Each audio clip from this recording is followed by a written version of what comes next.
Welcome back to MKE Gadgets. Before we solve today's shop problem, please support me and subscribe to my channel. I would really appreciate it. Thank you. So what I have here is a magnetic base indicator stand. Sometimes just called a mag base. It has an on-off switch that activates the magnet. It has an arm that you can put an indicator to. It's very useful in the machining world. In today's project, we're going to attach this to my lathe with some modifications, of course. So this magnetic base is one of the things I really love in my shop. You turn on the switch and it will stick to metal. Most machine tools in your shop are made out of steel, so this works perfect. So this mag base indicator is something I really hate in my shop because steel sticks to it. So if you want to use it, you got to make sure it's a clean surface, and sometimes it's kind of hard to find in a machine shop or inconvenient. No matter how clean you get it, once you start machining steel chips, they're going to stick to it. So we're going to talk about two styles of indicators. And at first, this is a test indicator.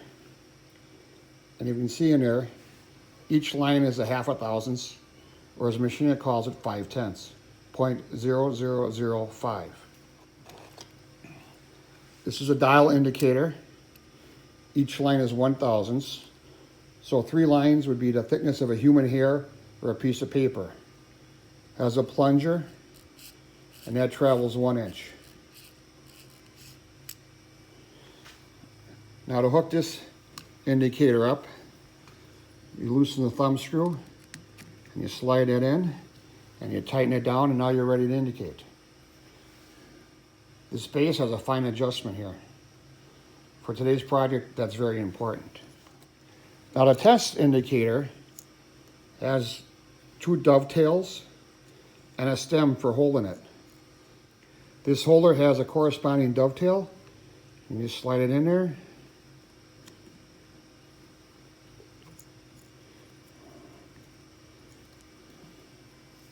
And you can tighten it down, and you can use your fine adjustment.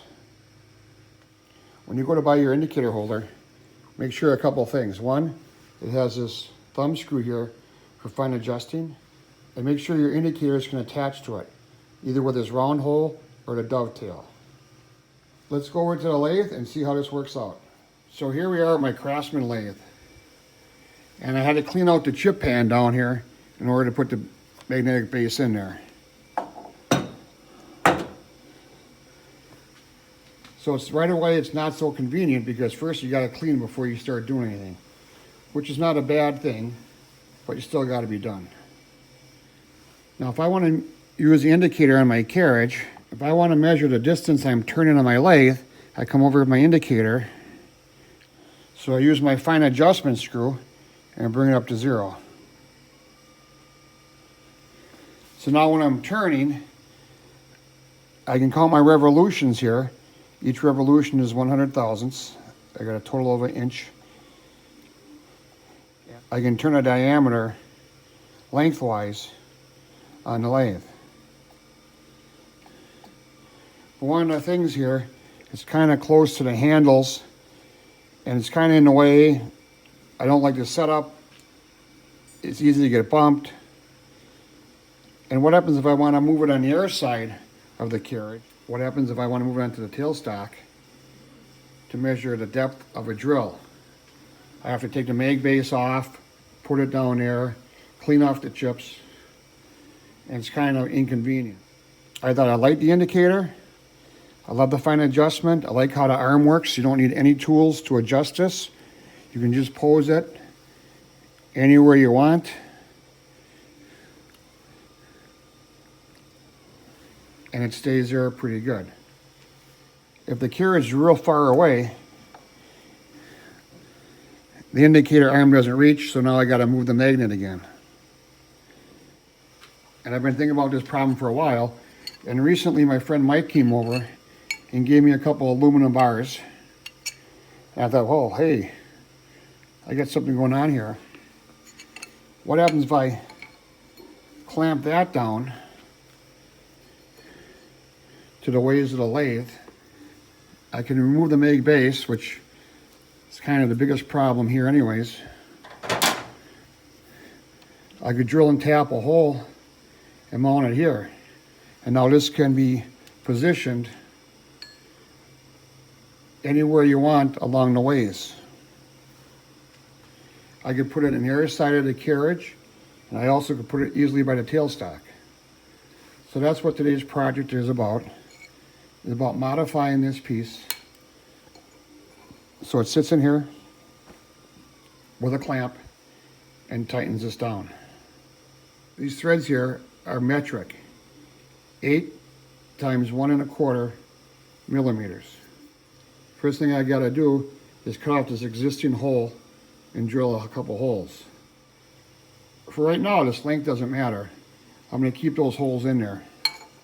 So when I move this back and forth so it stays in alignment, I'm gonna mill 2 pockets here that will hold it from going sideways and getting all cockeyed. I'll need to add a hole here in the center. This piece here, I'll have to cut the length and drill and tap for a 1/4 20 thumb screw. Using a thumb screw, no tools will be required at all to move this back and forth. And that's one of my goals. So off camera, I'm gonna cut this off and we'll go to the Bridgeport mill and we'll find the center and we'll do some drilling and some tapping. I got my aluminum bar in here. I center drilled 3/4 inches from this end. I'm gonna drill all the way through 17/64.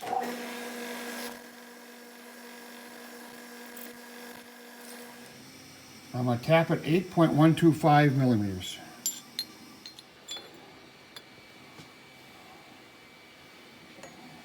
With that tap, let's just screw the base in there and see how that's gonna fit on the lathe.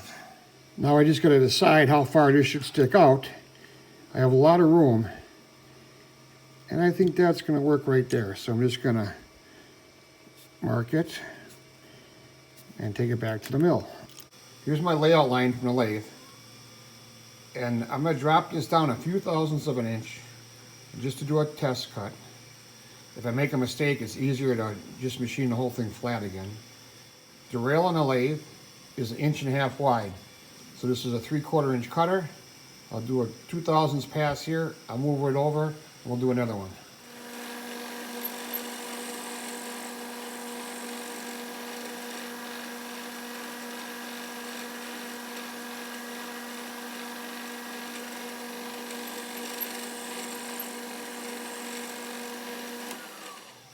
So I took a pass here, 3/4 inch wide.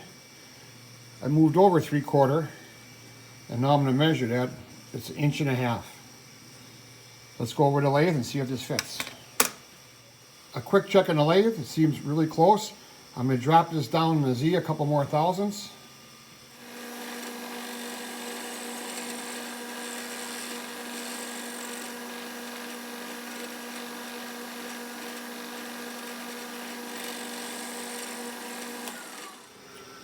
I went down 8 thousandths, and now we'll check that. And I went a little bit wider than 1.5 inches because I remeasured the bedways, and they are about 3 thousandths thicker than 1.5 inches. We'll see how this fits. I'll be right back. So this fits pretty good. I got to go a lot deeper. And I scribed a line here. You probably can't see it with the reflection of the aluminum. I'm going to take a pass.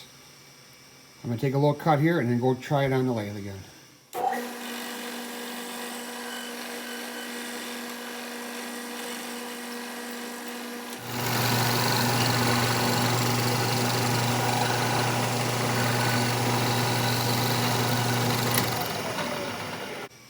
I feel I have the right location.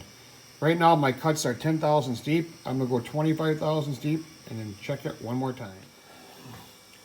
So I went 100 thousandths deep on both these slots. That's good. I found the center between the 2 slots and the center of the bar. I'm gonna come down here and drill a 1/4 inch hole, and that's for my thumb screw to pass through.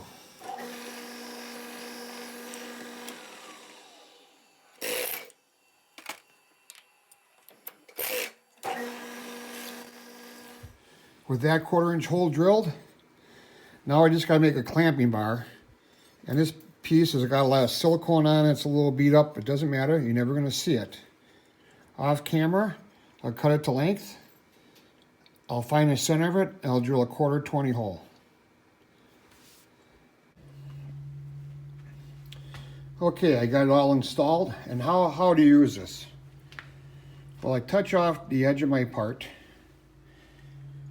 I'm going to move the indicator in so the needle goes to 0, which is 12 o'clock, and I'm going to tighten it down. Now I tighten a little bit past 0, so now I do the fine adjustment and I get it to 0. All right, now I move over. What's my depth of cut I want to do for the face? Let's say it's 10 thou. I move over 10 thou. I do my depth of cut. If I want to, I do my face cut.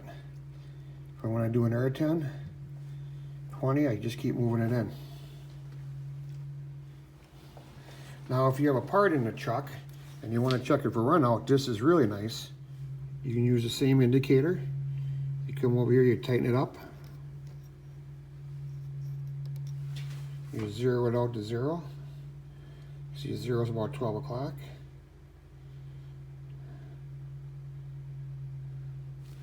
And now you can manually turn your chuck to see how much run out you got. Okay, I got 3 thou. That's not bad. When no tools are needed, all you do is loosen the thumb screw and you can move it behind the carriage. If you're working real close to your chuck, now you can reposition this and put it onto the carriage there. So another unique thing, you can position your indicator here to your tailstock. If you want to do some precision drilling, now you can see how deep you're going.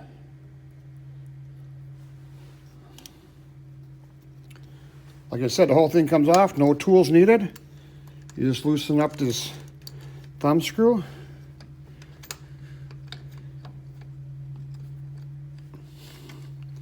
And it all comes off. Easy to add, easy to take off.